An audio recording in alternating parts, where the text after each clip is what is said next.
Talk to you about a term that I've heard. It's called vertebral subluxations, which is something that is supposed to take place at birth, which is a part of the child's birth process. Would you define what that is and how it affects the child?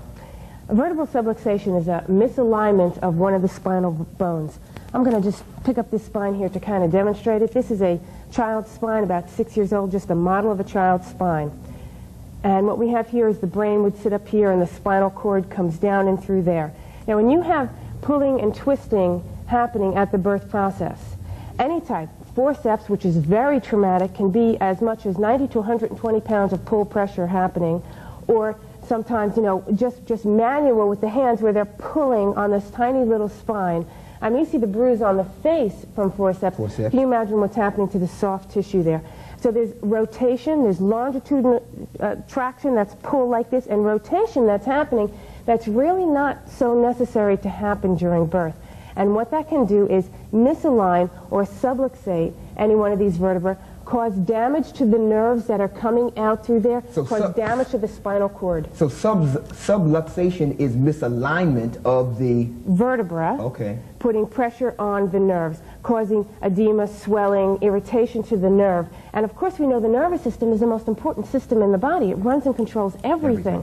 So if there's interference, especially here at this vital area where the brainstem is, we can have tremendous complications that happen from that.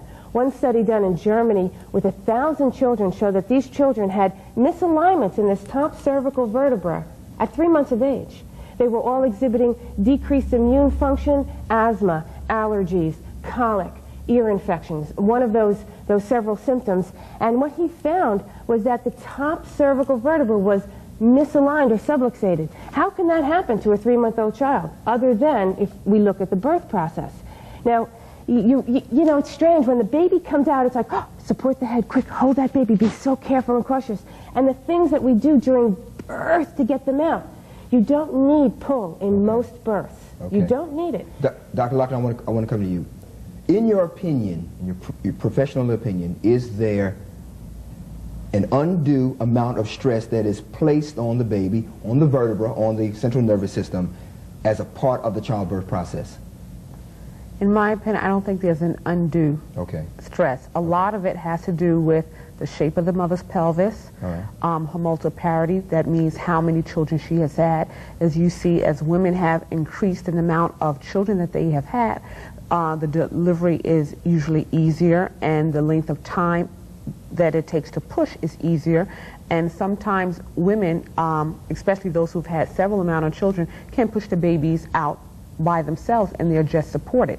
Not all deliveries require a significant amount of traction or any traction. Dr. Ohm, we've got about a minute left. You noted that there were some effects after the childbirth process where there was a misalignment. Is this widespread? I mean, are we talking about a few children here, or are we talking about on a wide scale? I believe this in less than a minute. I believe this is epidemic in our society because of the birthing process, where most women are anesthetized, and so their muscles are not working. The nerves to their uterus are not functioning. We deaden them. So we have to pull. They're in positions that are not conducive to normal birthing process. So yes, in that case, we do have to pull. Our 6 children born at home, there was no pull. The head came out, turned, all on its own, and then the rest out. No pull. Thank you. Guests.